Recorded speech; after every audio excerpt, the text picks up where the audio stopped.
Paz do Senhor, meus irmãos, paz do Senhor, minhas irmãs.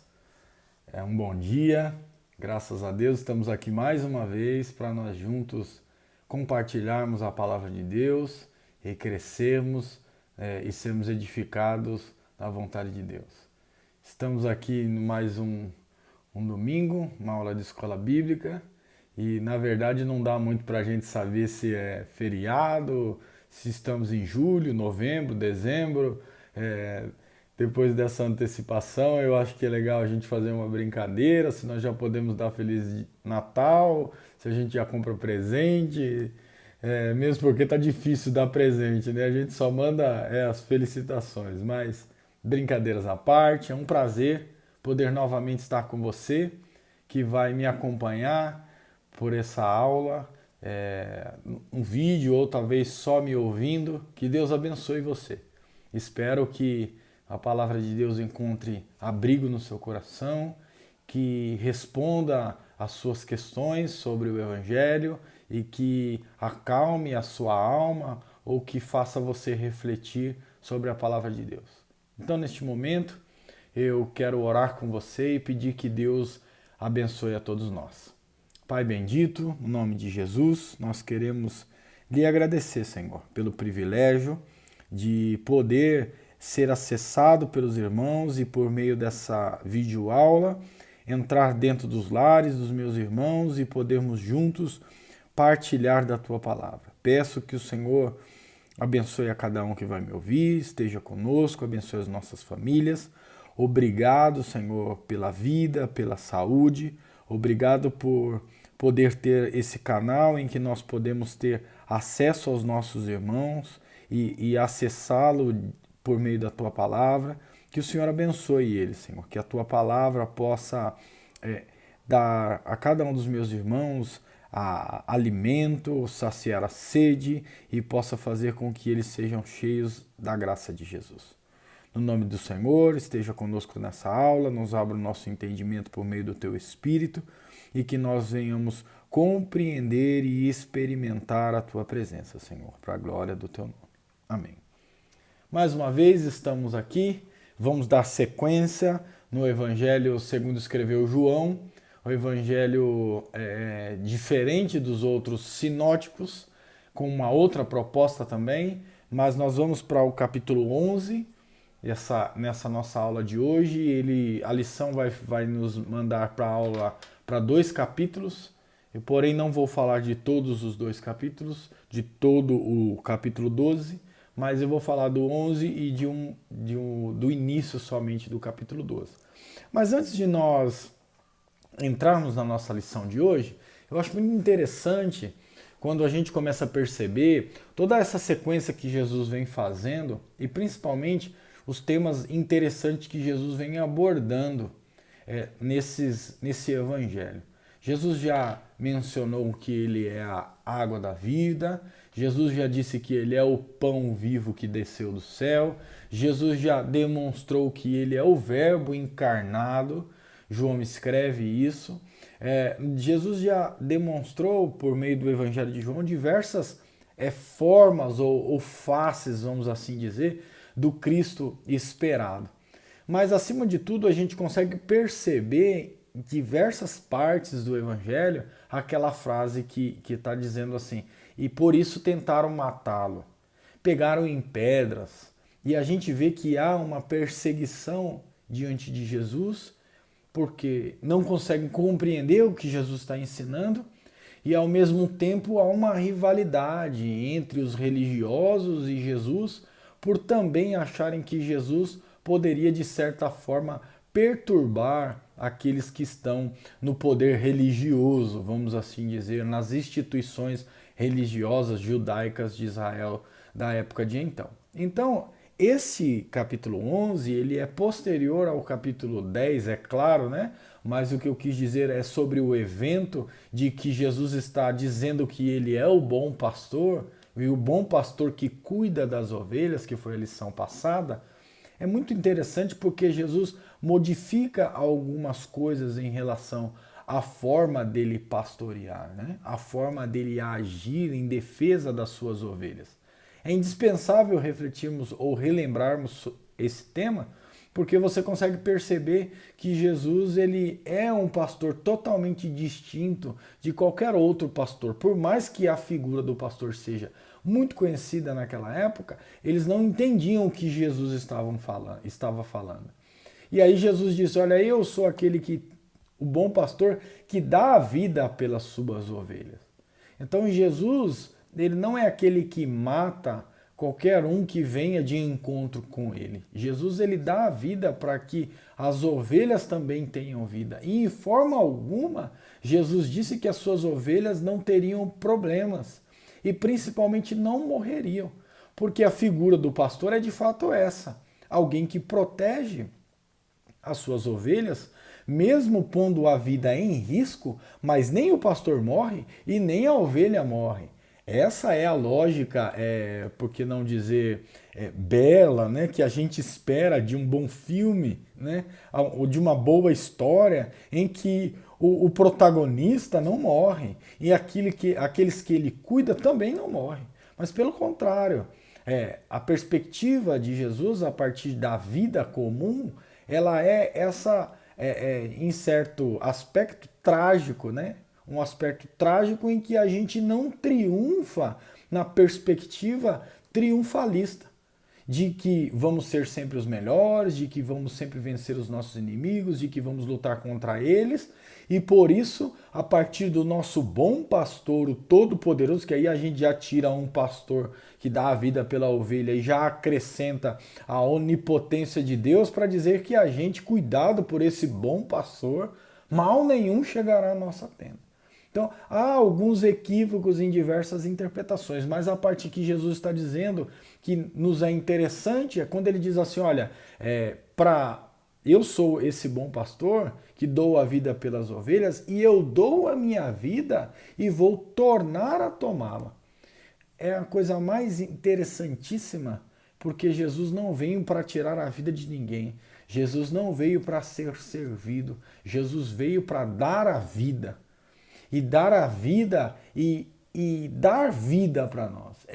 Essas questões precisam ser relembradas por nós para que talvez elas, mesmo que foi a aula passada, talvez a gente se esqueça. No capítulo 11, a gente entra no aspecto do milagre de Lázaro. Eu quero ler algumas partes, não vou ler todo, mas para a gente situar.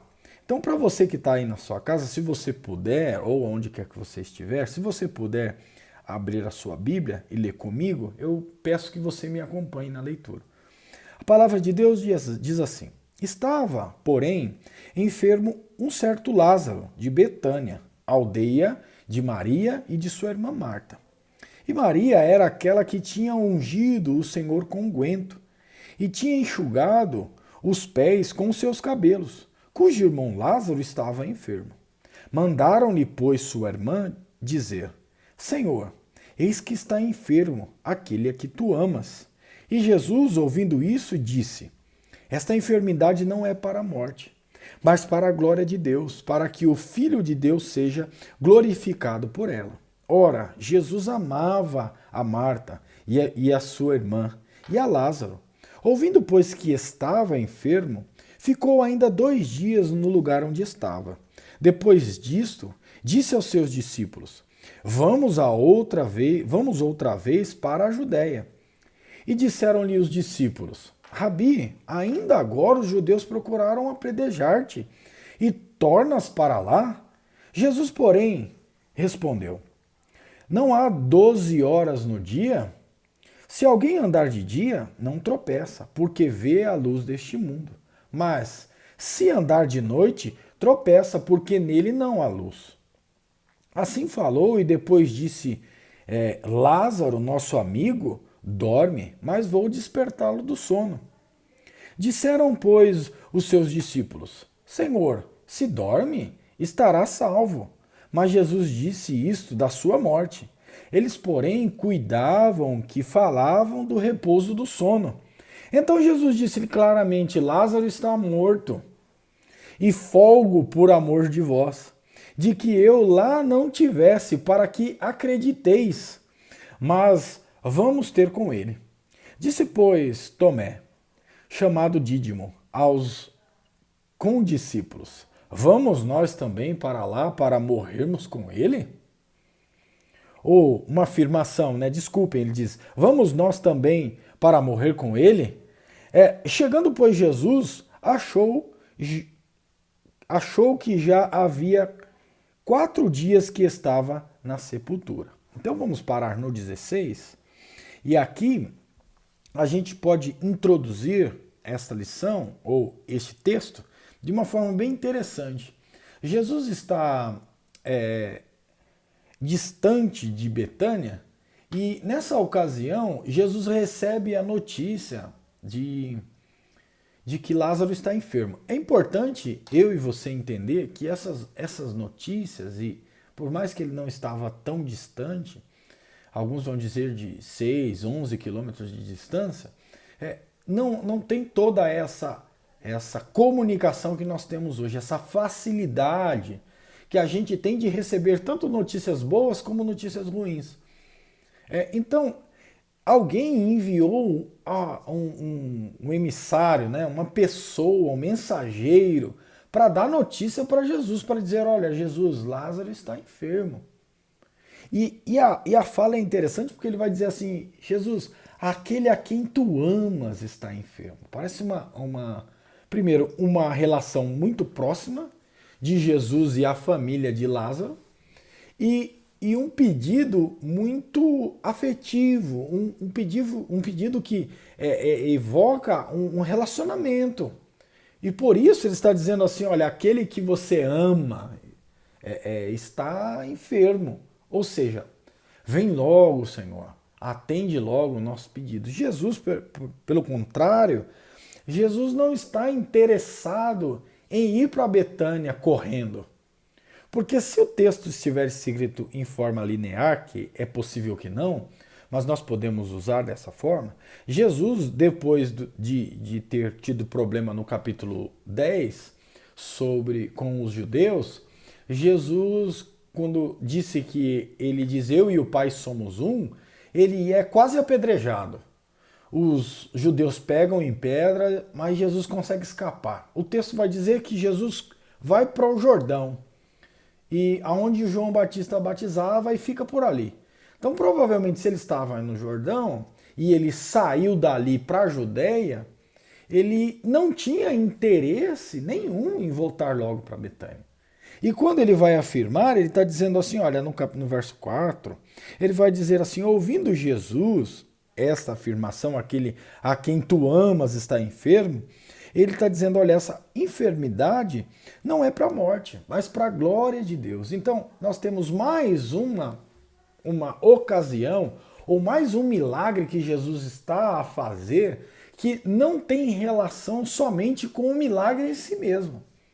O milagre é, mais uma vez, principalmente no Evangelho de João, que alguns vão dividir esse evangelho em duas partes, chamado Livro de Sinais e o Livro da Paixão. Então, esse é mais um dos sinais que apontam para alguma coisa.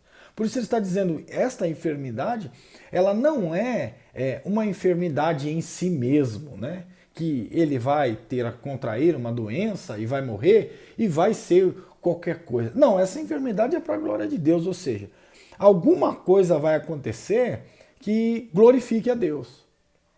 Isso é importante a gente pegar nessas falas, e são reflexões simples, e também algo que a gente pode compreender. Por quê? Você olha para uma pessoa que está enferma e simplesmente diz: não, olha, calma, isso é para a glória de Deus. Aí a gente pode dizer: mas isso é muito fácil, porque quem está falando é Jesus, aquele que é capaz de curar a pessoa. Mas nem sempre a enfermidade, sendo ela curada ou não, ela pode ser para a glória de Deus, mesmo que a pessoa morra por essa enfermidade.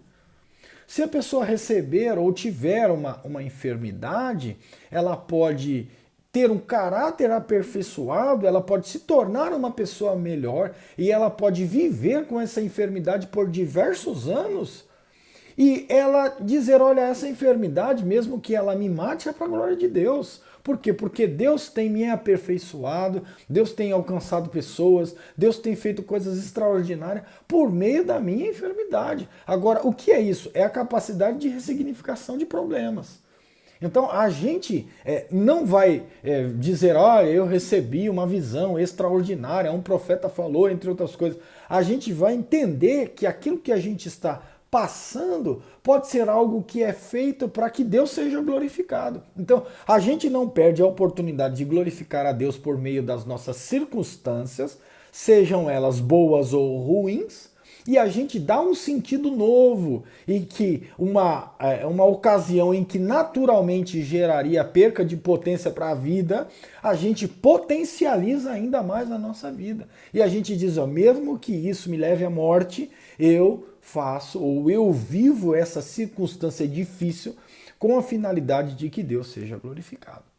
Então, é claro que essa leitura ela pode ser feita posteriormente durante toda essa leitura que faremos. Mas, porém, para nossas vidas hoje, que já temos uma compreensão do cristianismo, nós podemos compreender a lógica de ressignificação de circunstâncias difíceis que nós vamos tendo ao longo da nossa vida. Porém, na sequência do texto, a gente já estávamos falando que Jesus não tem interesse em voltar para Betânia para curar Lázaro da enfermidade. Jesus segue para a Judéia e eles vão embora. Mesmo assim, eles têm mais uma vez a questão de dizer assim, olha, mas você vai para lá, esse povo procurou apedrejar o Senhor. Mas por que você vai para lá de novo? Então Jesus faz aquela relação entre luz e trevas, falando sobre ele, mas fazendo um comparativo entre a luz, o Deus, e o mal, a trevas, porque quase todo o evangelho faz essa relação de dualismo, né? Mas o que é interessante é quando ele se refere à morte como que aquele nosso amigo dorme e eu vou despertar ele do sono. E não há essa compreensão sobre a vida e a morte. Há uma compreensão totalmente diferente. Porque se ele morreu e a gente não tem mais o que fazer sobre isso. Mas, no contrário, a gente precisava ter ido para lá logo. E aí ele está dizendo, não, eles começam um diálogo entre, poxa, mas se ele estiver dormindo não tem problema. E depois Jesus diz claramente, não, ele está morto e a gente vai lá, nós vamos lá despertar ele do sono. E no verso 15 ele diz assim, mas eu folgo que Lázaro está morto, ou seja, que nós não estivemos lá, que nós não chegamos lá antes dele morrer. Porque ele está dizendo assim, isso aconteceu por amor de vós, de que eu lá não estivesse, para que acreditais.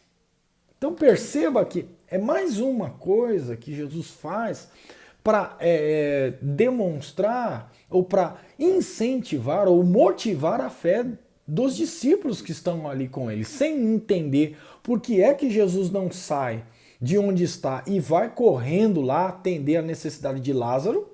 Não estão entendendo. Eles também não estão entendendo por que é que Jesus está dizendo que ele está dormindo uma vez que ele está morto. Mas Jesus está dizendo assim, olha, eu folgo, eu estou alegre, está tranquilo, não tem nada aqui que, mesmo que vocês não entendam, eu perdi a ocasião, a circunstância, saiu do controle. Não, está tranquilo. O que eu estou dizendo para vocês é o seguinte, eu folgo porque com isso vocês vão acreditar. Desculpe, dei um tapa na câmera aqui, o fio enroscou tudo, mas vamos voltar aqui. Com isso vocês vão acreditar, porque nós precisamos olhar isso e entender que essa finalidade de Jesus é de fato uma finalidade em que ele demonstre a necessidade de que os seus atos não são atos isolados, como alguém que sai de casa e diz, hoje eu resolvi curar, hoje eu resolvi ressuscitar alguém, e de forma alguma também o escritor, seja ele o apóstolo João, o evangelista João, seja uma comunidade que está falando sobre Jesus, eles têm uma pretensão de escolher textos de forma criteriosa para que nessa combinação de colocar todos eles em ordem, cronológicas ou não, de demonstrar os sinais de Jesus que apontam para que ele seja o Filho de Deus e para a sua humanidade e o que ele veio fazer com a humanidade. Então ele está dizendo, olha, vamos lá ter com Jesus. Então no 18, ter com Lázaro e com a família dele. Então no 17 ele vai dizer assim, Jesus, pois, chegando, pois, Jesus achou que já haviam 4 dias que estava na sepultura. Ora, Betânia distava de Jerusalém quase 15 estádios. E muitos dos judeus tinham ido consolar Marta e Maria acerca de seu irmão. Ouvindo, pois, Marta que Jesus vinha, saiu-lhe ao encontro. Maria, porém, ficou sentada em casa. Disse, pois, Marta a Jesus, Senhor, se tu estivesses aqui, meu irmão não teria morrido. Mas também, agora sei que tudo quanto pedires a Deus, Deus te concederá.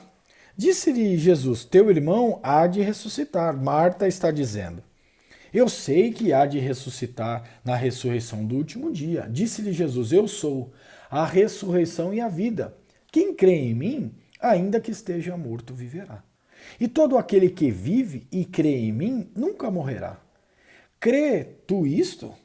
Disse ela, sim, Senhor, creio que tu és o Cristo, o Filho de Deus, que há de vir ao mundo, que havia de vir ao mundo. E dito isto, partiu e chamou em segredo a Maria, a sua irmã, e disse, o mestre está cá e chama-te.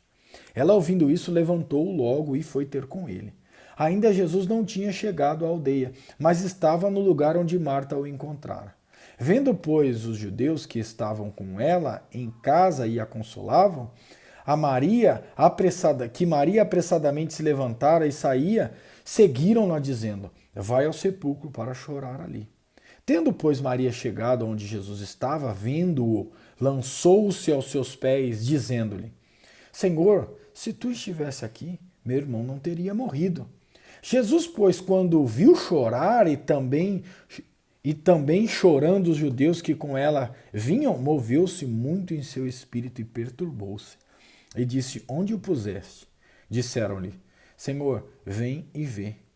E Jesus chorou. Disseram, pois, os judeus, vede como o amava. E alguns deles disseram, não podia ele, que abriu os olhos ao cego, fazer também com que este não morresse?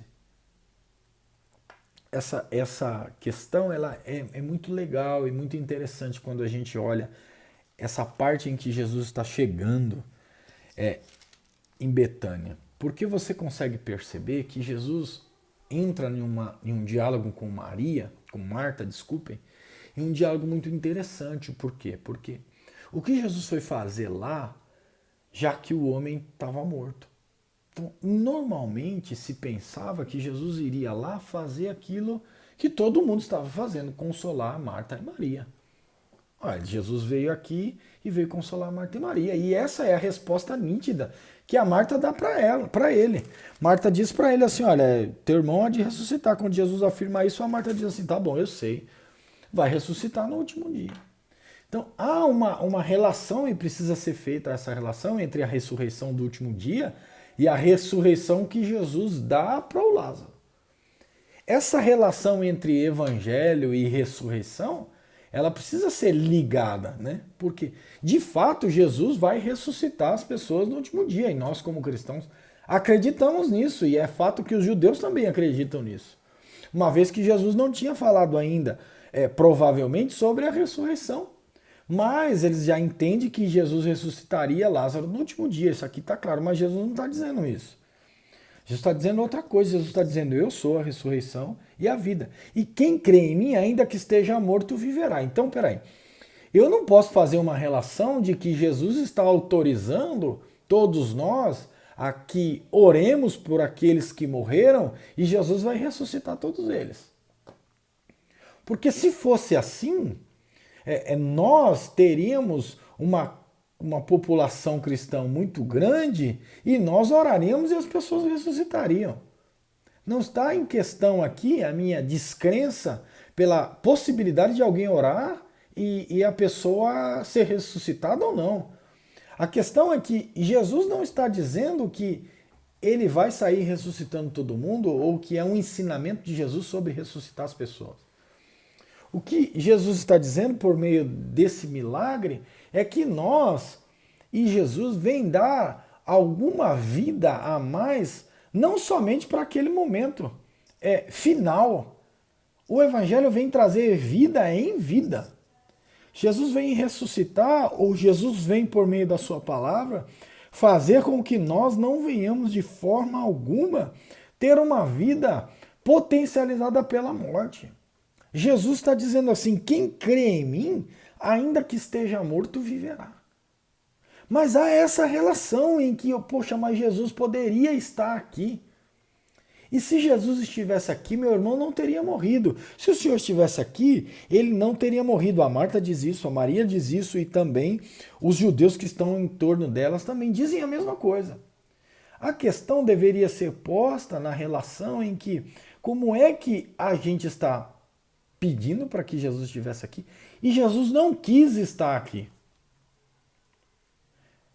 É aquela pergunta que nós podemos fazer, se Deus quisesse ou se Jesus quisesse, isso não teria sobrevindo sobre nós. Um problema, uma dificuldade, um erro na hora de escolher alguma coisa, a vida é difícil que pode ser que a gente tenha escolhido e agora nós estamos sofrendo. Então, a pergunta é aquela, parece que de fato Jesus não quis resolver aquilo para você. E não quis resolver aquilo para mim. E o grande problema é que essa ocasião aqui, Jesus ressuscita Lázaro. A gente já chega lá. Mas isso não resolve muita coisa, porque Jesus ressuscita Lázaro e Lázaro não tem um corpo diferente dos outros. Lázaro volta como uma pessoa normal. Então, a lição fica nítida quando o que Jesus quer é que a gente tenha uma vida nova, mas em vida. Se formos fazer uma comparação entre a ressurreição final e a ressurreição de hoje, nós podemos deixar claro que Jesus, a vida eterna, já é um lugar em que nós já estamos desfrutando ela. Então, por que a vida eterna? É a vida que não tem fim. Então, a relação a partir de Jesus Cristo e a minha conversão ao Evangelho de Jesus, a minha relação com Cristo e com a graça e as boas novas do Evangelho é um canal, um meio pelo qual a vida vai jorrando infinitamente. Nós, como cristãos, não poderíamos, de fato nenhum, viver uma vida que gerasse morte. E eu já digo logo que essa questão de morte aquilo que não nos motiva para viver. Então, os nossos problemas emocionais, os nossos problemas existenciais, a nossa perda de sentido da vida, quando eu disse no começo, porque a gente talvez em algumas ocasiões a gente não consegue ressignificar. A gente está dizendo como eles estão dizendo ao Senhor, ele morreu e a culpa é sua, porque se o Senhor estivesse aqui, ele não tinha morrido. A gente está caçando culpado, quando Jesus está dizendo assim, não caça culpado, não caça pessoas para se justificar. E às vezes não se culpe. O que a gente precisa fazer? Precisa olhar para Jesus e para as boas novas do Evangelho, onde Deus nos dá vida, mas nos dá vida para viver a vida. E não uma vida que desloca a gente da vida, é uma vida dentro da nossa realidade. E o que é mais importante a gente lembrar também é que o Evangelho não nos faz viver fora da realidade. O Evangelho nos faz enfrentar a realidade. Então, se porventura há adversidade na nossa casa, a descrença, a perda de sentido, a falta de motivação para a vida, a gente precisa se aproximar desse Cristo, a fim de que a gente possa ser ressuscitado, meu irmão. A fim de que Jesus possa olhar para o seu interior e dizer assim, não, eu percebo que você anda sem vida, mas eu sou a ressurreição e a vida. E quem dera o Senhor Jesus faça com que eu e você creia nisso, a fim de que a nossa vida possa ser resgatada, a fim de que a gente tenha motivo para continuar seguindo. E é interessante que quando Jesus vai mais adiante, Jesus chega diante do sepulcro e Jesus diz para ele, olha, tire a pedra, tirai a pedra, né?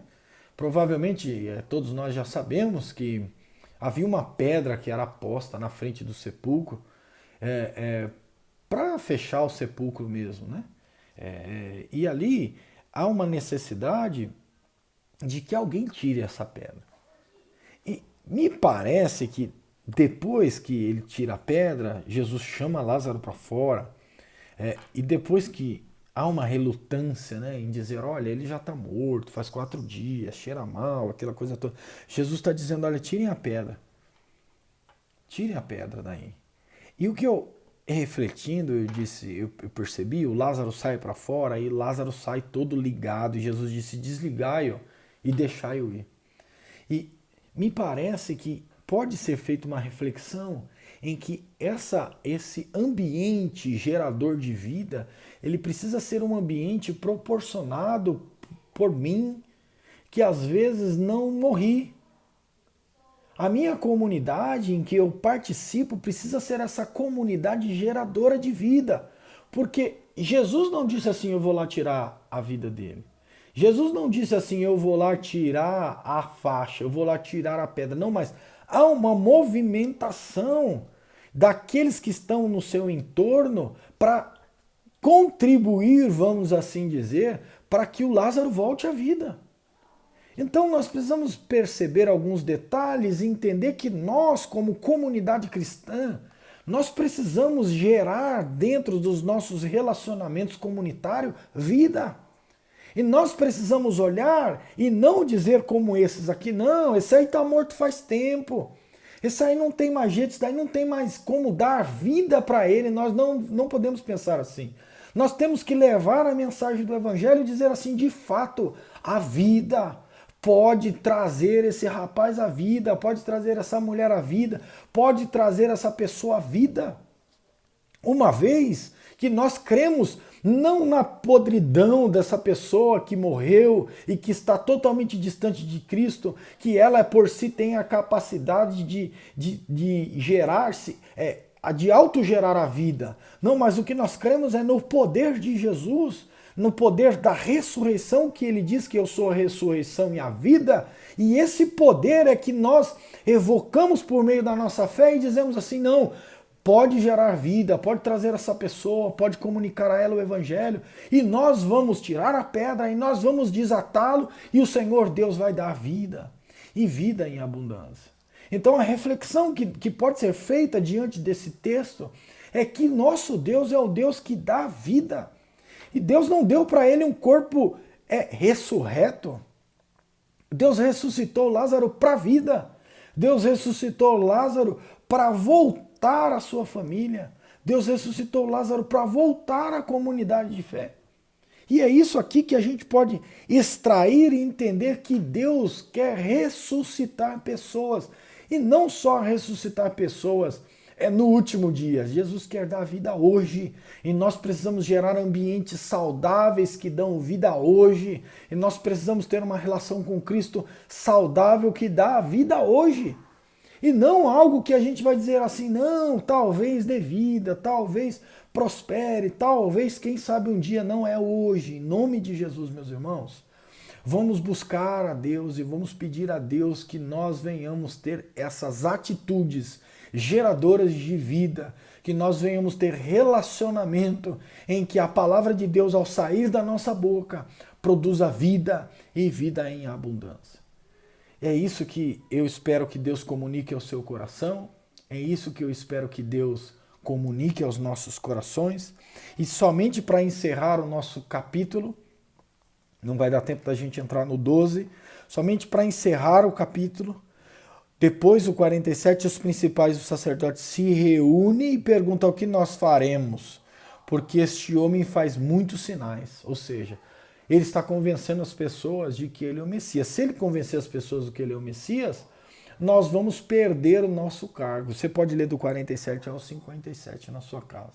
E eles se irritam a ponto de dizer assim, o Caifás diz, um deles, que era o sumo sacerdote naquele ano, lhe diz, vós nada sabeis, nem considerais que nos convém que um homem morra pelo povo e que não pereça toda a nação. Então havia um medo de que Jesus levantasse uma revolta, uma rebelião contra o Império Romano, e ele mais uma vez o Império com seu braço forte dizimasse a nação de Israel.